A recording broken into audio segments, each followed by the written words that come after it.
It's the Grottu Orloff Show, special Friday the 13th edition. What a day it's been. Went to the Target earlier, and the people are panicking again. You know, they're already clearing out the shelves of water and paper toweling and toilet paper. You know, I don't smoke. I just thought that would be a funny gag to have the cigarette through the mask. And so I go downstairs and I take one of my masks and I poke a hole through it. I don't realize these are extra sharp scissors because my wife's a cosmetologist. They're meant for cutting hair. And I sliced my finger, so I had to run around finding a Band-Aid. So I really suffer for my art here, for your amazing laughs. Anyway, I don't smoke and I don't recommend smoking. In my opinion, it killed both my parents earlier than they should have. And so I don't like smoking, but I think cigarettes are funny props, Dean Martin style. So sometimes I'll have this one cigarette. I may use it as props for, smoking through my ear and things like that. Well, earlier today, what excitement happened? I did some station IDs because I'm going to start having myself talking in between the music. What I do is I broadcast throughout the house and the yard with a little device called a whole house transmitter. You can go to wholehousetransmitter.com and find them, and they're less than $100, and you can broadcast 150 feet any direction. That's about as much as you can broadcast legally by the FCC. I think some people know how to modify them where they can broadcast further, but anyway, so basically it'll broadcast throughout my house and probably to several neighbors' houses around.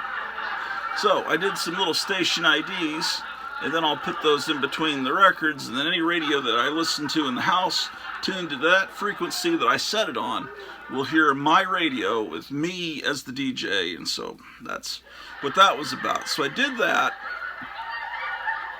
Let's see. What else did I do? Other important thing. Oh, I ran by the cemetery to put some flowers on the grave of a young lady that passed away over 120 years ago, named Hannah Vandiver. I take care of her grave. She's not a relative of mine. I just kind of adopted her, just like I adopt all kinds of people. Like this lady here. I showed you this a few episodes back. I just found this photograph somewhere, and now she's a member of family, and she's up here in an honored spot. But that's not why you tune into the Grottu Orloff television network. You want to see hauls and key issues and slabs. Actually, you know that Grottu never would slab a comic, but let's see. What have I hauled in lately? The hell is this? Oh, well, I got this. It's a fake copy of the Fantastic Four first appearance of Black Panther. I actually have the original comic, but I thought, well, I'll just buy this because it's $1. And if they can charge $1 for this, they could probably charge $1 for all comics instead of $4 or $5. And if they would go and just charge $1 for comics, maybe they could actually sell them to some people that aren't over 35, 40 years of age, and maybe they could build up a new market for comics. I mean, they've got the movies, but they're not bringing in the kids, because kids don't even know that comics exist. Seriously, they don't. What else? This is from today's Friday. I got this stuff on Wednesday at Cosmic Comics. It was New Comics Day, so I went there and got old comics because I couldn't find many new comics. Well, that was a new comic, that Fantastic Four True Believers reprint. I went through the dollar bin and picked up a bunch of dollar comics. Like this is the Defenders number 7. It's not really number 7 because it looks like they started the numbering over again. But I thought for $1 that'll entertain me during the next lockdown. Looks like, everyone thinks there's going to be another lockdown because Joe Biden wants to do that, and some people are thinking he's going to be the next president. we don't really know what's going to happen at this point. I got USA Agent number 2. I know I have USA Agent number 1 that I bought off the stands when it was new. I don't know. Maybe he's gonna be a character, I think, in this new TV show. Got this for $1. Jim Steranko cover. God damn, that's loud. Oh, and then I picked up a bunch of copies of Warlord issues I don't think I already own. Warlord is a great DC comic from the 70s and early 80s. It was done by Mike Grell. I'm going to turn this volume down a little bit. It was DC's attempt to be, do Edgar Rice Burroughs. It's very Edgar Rice Burroughs-like. God damn it. And it's fun. Where's the volume? The volume. Ah, yes, the volume. I need some tuner cleaner.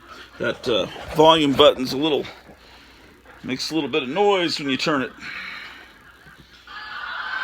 I've got a friend that's an expert on restoring old stereos and TVs. He could fix that up for me real quick. He's actually coming by tonight. So, he usually comes by on Friday nights and visits. His name is Gerald. And he's a wizard at repairing stereos. There's a local vintage stereo store that sells vintage stereos. People take their old vintage equipment in and think they're going to fix it, but they actually farm it out to my friend Gerald. A lot of people do that. They pretend they're the ones fixing it. God damn it. But it's really good old Gerald. One of the nicest people in the world, Gerald is. Alright, so other entertainment. I'm gonna move this garbage. Okay. Yeah. Okay. Still going through the stuff I got from Cosmic Comics in Grand Prairie. What else did I get? Mostly, like I said, I hit the dollar bin. Okay, Warlord 67. Warlord, oh, this one says 50 cents, number 36. I think I already have this, but for $1, I'm not going to pass it up. It's Harvey's attempt to do superheroes. Like I said, I think I already have this issue, but now I have another copy of it. And I have this original issue of the Avengers, but here's a reprint from Marvel Triple Action. I think these reprints in the 70s, I think they had a lower page count, so they would alter the story and cut out a few panels or maybe one page from the original story. So the reprints aren't really a good substitute for owning the originals, unfortunately. Warlord 64. Is that what it says? No. Alright. I have this original issue of Fantastic Four, but the Marvel's Greatest Comics reprint had kind of a cool cover, and I was just going through the discount bin. Shit. This was also in the dollar bin. I think I have it, but wasn't sure, so I got it again. Almost done with this. Oh, this was one of the ones on the wall back behind the counter, and it's a really sharp copy of From Beyond the Unknown, number 25. Very good quality copy, and a not so good quality copy of Sergeant Fury number 11, which is okay as a reading copy. Got a 10-cent Sad Sack comic. Cool ad on the back. Teen Titans Spotlight on the 1960s Teen Titans. And last but not least, from Cosmic Comics, got this Warlord number 100. And you can see what I mean. It's just straight Edgar Rice Burroughs kind of entertainment. For those of you into these Japanese robots, it's got this Voltron ad on the back that might entertain somebody out there. God damn it. Shit.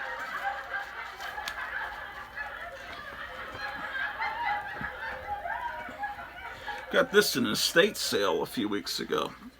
It's Lady of the Lake. Miss Mary J. Hetzel, 106 Burgard Boulevard, Buffalo, New York, school number 9, room 24. 19... Where are my glasses when I need them? I think this is 1909, ladies and gentlemen. So, Lady of the Lake. Got this for a couple of bucks. Mad about superheroes. It's later period Mad. From got this at Half Price Books. You know, it's got the like the Tobey Maguire kind of time period, Watchmen, that kind of stuff. Oh, and this comic, this book, Baby Boomer Comics, was real cheap there in the closeout bin of Half Price Books. And this is pretty damn cool.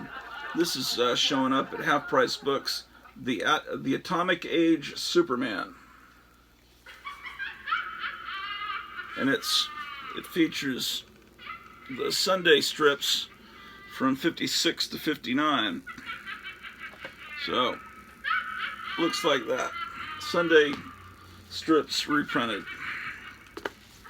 So that was real cheap also. Half Price Bookstore. If you have them in your area. Not all states have half-price books. It'll be hard to move to a state that doesn't have half-price books, but a man's gotta do what a man's gotta do, motherfucker.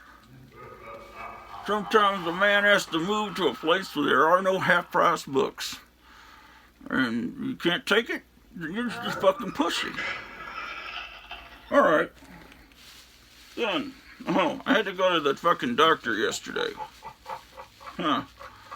First I went to an emergency clinic because I couldn't hear a thing out of my ears. My ears had become completely compacted with wax. And I was trying to use these over-the-counter drops you put in your ear and then flush out. Got real bad yesterday morning, so I went to this little emergency clinic. And he said, I can't do anything here. You have to go to an ear, nose, and throat doctor because I can't even see the can't even see I can do this though. Can't even see the eardrum. See, now I can smoke with my ear. Anyway, so I go to the Dr. Christopher Lee. Seriously, the guy's name is Christopher Lee. And but he's out of town, so a nurse practitioner was there, and she used some kind of suction vacuum cleaner kind of thing to suck huge amounts of earwax out of my ears. This is disgusting. In fact, it clogged up her her machine. And then on this side, she actually was actually an ear infection. Because what happens, you have earwax, then there's a little bit of a hole in the water when you're showering, gets back behind the earwax, and it's trapped back there. And that's what caused the ear infection. It was horrible. So I'd lay on that side to go to sleep, and I'd hear, it'd be like a pop, suction pop. When I lifted my head, it was there. I knew something was wrong. Anyway, she cleared out my ears. She kind of hit the eardrum once. Oh, it was, and I kind of, and then that when I flinched, it caused her to, I think, cut the side wall of my ear. I don't know. She said I may get some brown crust coming out the next few days because there was some blood. So that was fun. Oh, then while I was waiting for my 3 o'clock appointment, I had some time to kill, and I went by this antique mall, and they had some Golden Age comics there for super cheap, and so I picked them up. Like those Dell Looney Tunes. I'll open them up on the next visit. This is great. It's Bugs Bunny letting you buy a lucky rabbit's foot. It's kind of like if Tom Mix said, "Howdy, partner, how'd you like to have a real human hand or a severed human foot? Partner, how long has it been since you had one?" Something like that. So that's Looney Tunes. And here's another Looney Tunes. Great ad on the back. Back in my day, the comic book collectors would go apeshit over purple covers, especially on DC. Those were what people considered key issues back then. Here's Tip Top number 174 with Nancy and Sluggo. And a really creepy looking ad on the back. I mean, it's just, especially that, kind of creepy there, I think. It's a smoking cowboy doll. Nancy and Sluggo number 97. And hey kids, you get yourself a Brainstorm beanie on the back.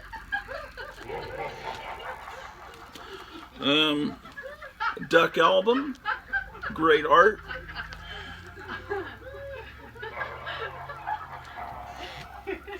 Oh, and look at this. Is that art great?